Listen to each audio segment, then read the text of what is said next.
Hey, what's up? This is Joey Z from the band Life of Agony, and you're listening to the Metal Teddy Bear Experience with Chris.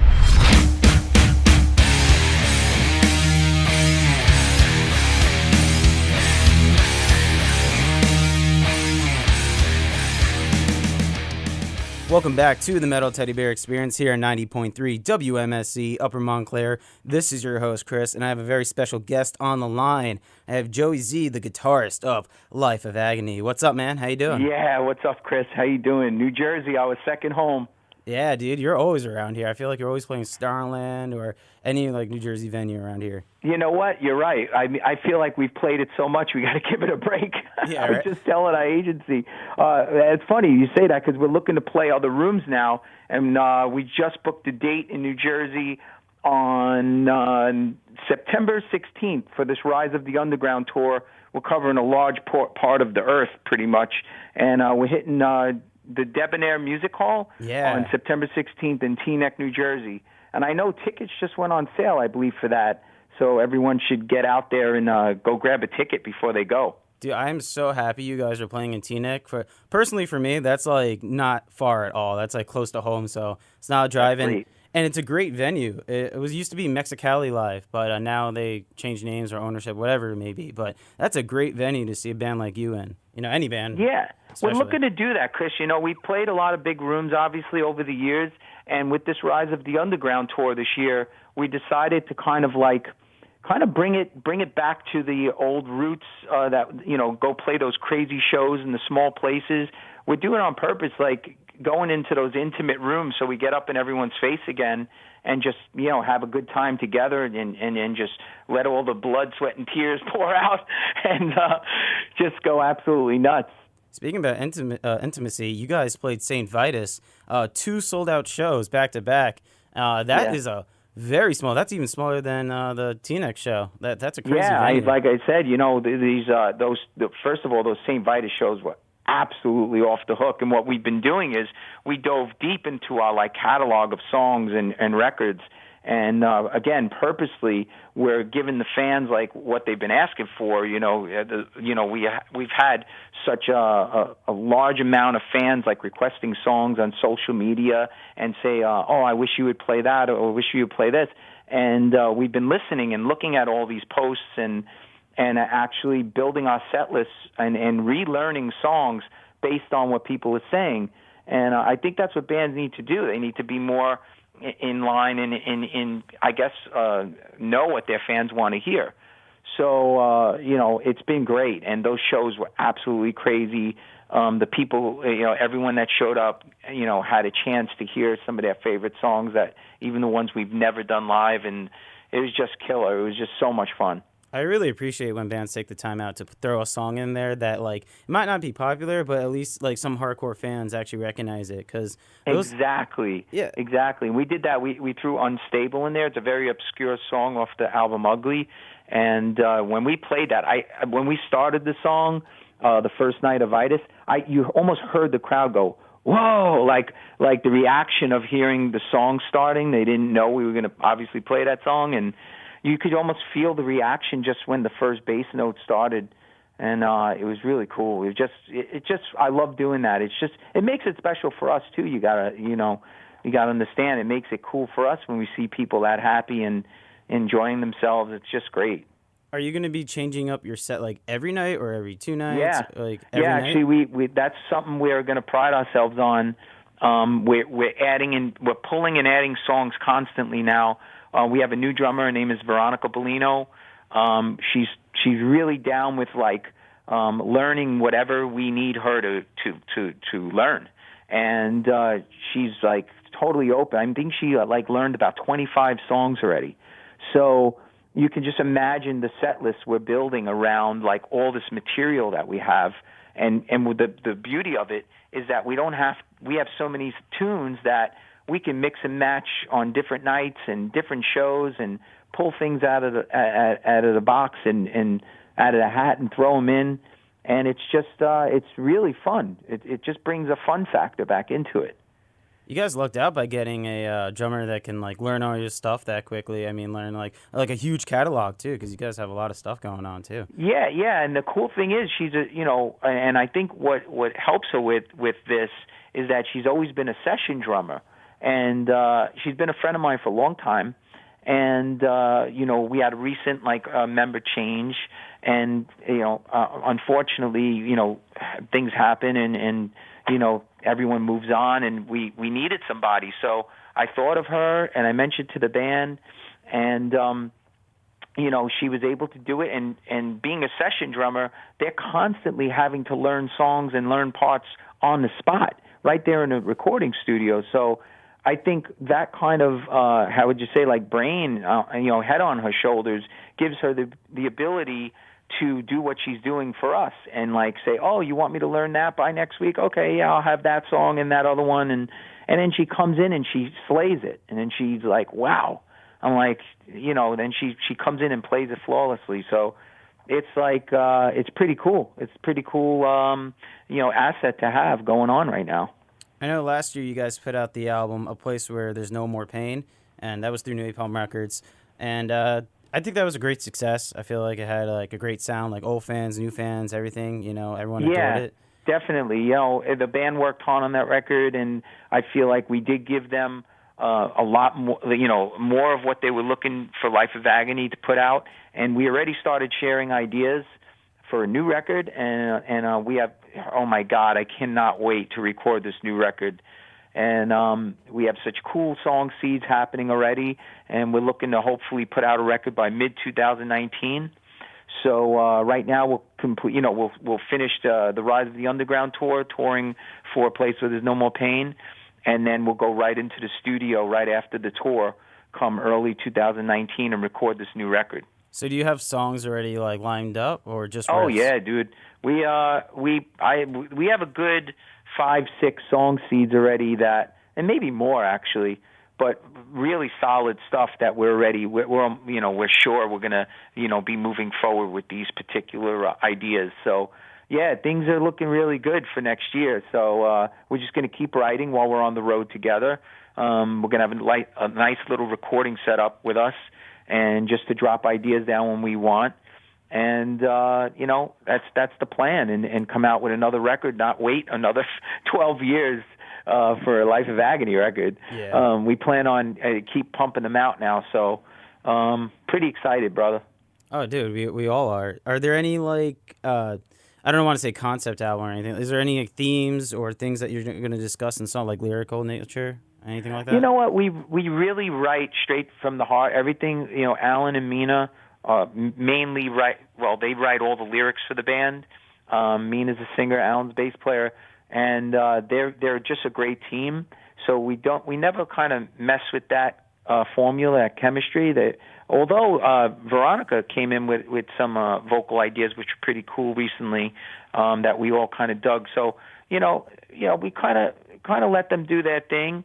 And it really depends on what they're dealing with in life. Mina always definitely has a lot to say, and Alan does as well. So, and they're both great at pulling, even like my story, like what's going on in my life. Alan's always been good at kind of listening and then taking what he hears and putting him into lyrics, putting your thoughts or your feelings into lyrics. And he's even good with doing that with other people. So it's a special talent Alan has, and it's always worked for Life of Agony, Yeah, just personally, I thought lyrics are always super hard for me. So it's really I really appreciate the people who can just do that, flawlessly. They just have it. It's not an easy thing to do. I have another band, a side project that kind of like my own little thing. It's called Zaire's War, and I plan on coming out with a record with that eventually. But putting your thoughts and getting it in a song based form. It's not the easiest thing in the world to make it sound cool and make it right and make it connect with people. So it's a special talent that Alan has there, and Mina as well. So are there any album titles thrown around at all? Anything that you're considering? No, it's a little too early in the stages, honestly. We truthfully don't have any titles or even any particular concepts yet. that all kind of happens on its own as we write. Usually from album to album, we don't usually like pick a theme or anything. We kind of go with it and then see what's happening in our lives, and then it kind of speaks to us like what the title should be or what the art and the content will be. It kind of usually just it happens. It's kind of strange. So you guys going to be like self-producing this record? Yeah, definitely. We're going to even be more hands-on this time. We have some ideas, some people we'd like to use as far as like outside the band. We're not sure exactly. Like we didn't set anything in stone, so it'd be silly for me to mention names just yet. But we're talking about doing some really cool stuff this year, and I'm going to definitely get my hands dirty on it too, because I produce, records and music for people and bands when I'm not touring. So I'll definitely be in the mix as well, and it's going to be a lot of fun. It's going to be a great record. So you said like after the tour, you guys are going to be hitting the studio. Do you have like your own studio that you guys go to, or you like? Well, yeah, we got numerous studios actually. I have one here at my place. Really dope studio that I record clients out of, and it's pretty solid. I got top high end recording equipment here, and a nice big live room, and a nice control room. But for drums and stuff, I think we might be doing drums out in L.A. We're talking about. So with Veronica lives in L.A., and there's a drum studio, a good friend of ours that we're looking at. Again, nothing set in stone yet, but we're looking at doing things a little bit different on this record, and maybe taking it around a little bit to different studios, different people. Okay, yeah, that's always good. I know a lot of people like to get some other ideas. I feel like sometimes they say the studio actually gives them like different ideas when they go to different studios. Absolutely. That's exactly right, and that's exactly what we're going to be doing. Kind of utilize the studios for their strengths. You know what I mean? Yeah. Like, it's pretty much like what we're going to do on this one. We're going to kind of utilize what each studio, what their strengths are, So, I think it was a Dead Speak Kindly. I got like a Alice in Chains kind of vibe to it. Oh, yeah. Are you guys follow that same sort of pattern or feel or tone to it? You know what? The thing about this band is, we're very, again, organic to what's going on in the band right now. And like I said, we have a new member change, so I expect the material to obviously sound different. Sal definitely contributed a lot to the last record. And it has a certain sound, but again, like moving forward, the old chemistry of Alan and I getting together and writing some guitar riffs and getting ideas down, that was the chemistry we had on River Runs Red together way back in 1992. We sat in his basement and, basically hammered out that album. Alan had a ton of great ideas, and so, every record's going to take its own turns and sound a certain way, but we definitely plan on delivering the goods and delivering those Life of Agony grooves and those heavy parts. So, again, like you never know where it's going to end up, but I could tell you this, we're going to be pulling from all the Life of Agony history and everything we've experienced. Well, personally for me and probably the listeners listening in right now, they're probably really pumped for this album because you're talking it up a lot. I'm getting excited for it. I'm really looking forward to it. Me too, man. I'm freaking pumped. I can't even tell you. I'm allowed to say freaking, right? Yeah. That's all good. Okay. So next year actually marks a big stepping stone for your band, 30-year anniversary. Yeah, man. You guys, you have anything planned? Are you gonna have like a tour or a show, special show, like a box set or a single? Yeah, you know what? We, it's funny you mentioned that because it's nothing set in stone yet, but we're definitely going to be doing something special. We had some show ideas, or let's call them events. We'd like to do more. That's what the band is all about right now. We're talking about just doing all of the above, just as much as we can do to keep Life of Agony fresh in everyone's faces. Keep trying new things. I think that's what bands get stuck with sometimes. I think they get stuck in doing the same old thing, and I think that ends up getting a bit stale. What we're trying to do from here forward is we're trying to just think of new ideas, new things to do with the band, new ways to connect with people, new product to put out, whether it's merchandise, music, whatever it is. Just keep Life of Agony a fresh name, not just a name from the past. Like you're saying, 30 years, we still feel very young. I mean, we're all still young guys.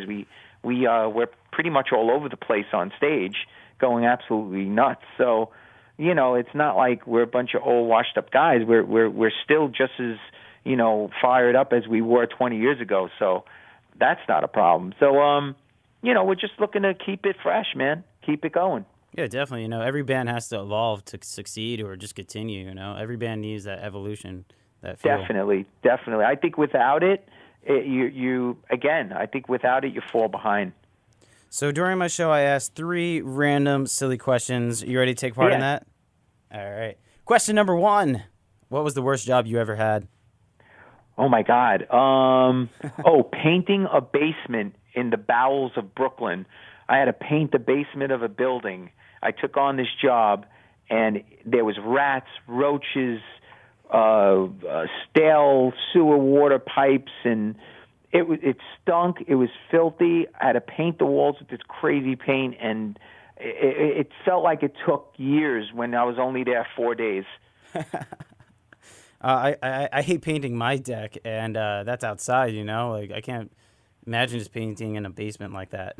It was terrible. It was a huge building, and the basement was gigantic, and they needed the walls sealed with this water sealant paint to keep moisture out, whatever. And I took the job on. I said yes, make a few bucks. It was years ago. I was a kid. Yeah. I probably was like 18 years old, and I just remember dreading saying yes. I almost didn't go back the second day, but then I ended up. It's not the way I am. I ended up going back and finishing the job. I went back 4 days. I was like, oh. Oh, man. You never give up, right? No, never, ever. All right, question number 2. Is ice cream cake an actual cake? Yeah, wow, good question, man. Hey, listen, I guess if it's layered, you could call it a cake, but in the end, it's freaking ice cream. Yeah. Me and my friend always talk about, I consider it a cake. I'm like, it's just a cake that's ice cream. But my friend would say it has no cake ingredients in it. Nothing about it is a cake. It's just ice cream in the shape of a cake. Well, what is the definition of a cake? Well, that's what we got to ask ourselves. Yeah, that's because he was telling me that cake has like batter and eggs and all that stuff, like cake mix. Maybe in someone's eyes, like you're absolutely right. I think yes. I will go with yes. Yeah. I say ice cream cake is a cake. Thank you, man. Woo. Another one for my team. Check it off the list. All right, question number 3. Would you rather that every time you woke up in the morning, you're covered in peanut butter, or would you rather have the taste of mayonnaise in your mouth at all time? Oh, I think I'd rather be covered in peanut butter. Every morning. I love mayonnaise. Don't get me wrong on certain things. Yeah. But peanut butter is a bit more delightful. I just actually had a scoop of peanut butter before I got on the phone with you. It's pretty funny. Was it creamy or crunchy? It was creamy. There you go. My wife likes creamy, so that's what's in the cabinet. That was another happy argument. Wife, happy life. That was another argument we had, too, crunchy or creamy. Me and my friends have these pointless arguments just for fun, and it sometimes gets a little out of hand. All right, so that was the Random Silly Question segment. Thank you for partaking in that. I really appreciate that. You got it, Chris. And then, like you said, you're starting your tour in May, the Rise of the Underground Tour. You guys are bringing along Silvertomb as main support. Are there any other bands you're bringing along? Yeah, well, we're hitting the West Coast this like a couple weeks from now in May, like you said. On that little run, on most of the dates, we have Power Flow, which is Sendog from Cypress Hill, Billy from Biohazard. You got Christian from Fear Factory in that band. So that's a really killer band. We're looking forward to hanging with those guys. And on the West Coast, there we got a few dates out there. Then we head to Europe. We do some festivals. And we're back in America in September, and on that run, we're taking, Silvertomb out, which are the guys from Typo Negative. You got Kenny, and you got Johnny from Typo Negative in that band, amongst a bunch of other great players. So we're really looking forward to that run in the States. Like I said, we're hitting Teaneck, New Jersey on September 16th at the Debonair Music Hall. Everyone should get their tickets ASAP. It's guaranteed sell out if it's not getting close soon. So if you're waiting, I wouldn't wait.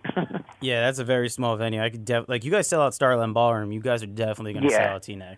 No problem. So I would definitely I would jump on it. I don't know if too many people know about it yet, But the word is starting to get out. So yeah, I would get tickets as soon as possible. Yeah, I definitely notified my friends. All right. Right on, Chris. Yeah, thank you so much for doing this interview. Best of luck on your tour, and best of luck on writing that album, man. I'm looking forward to that. Thank you so much, Chris. Can't wait to get it out there to you guys. Thank you, man. Have a great day. Have a great day, brother. Now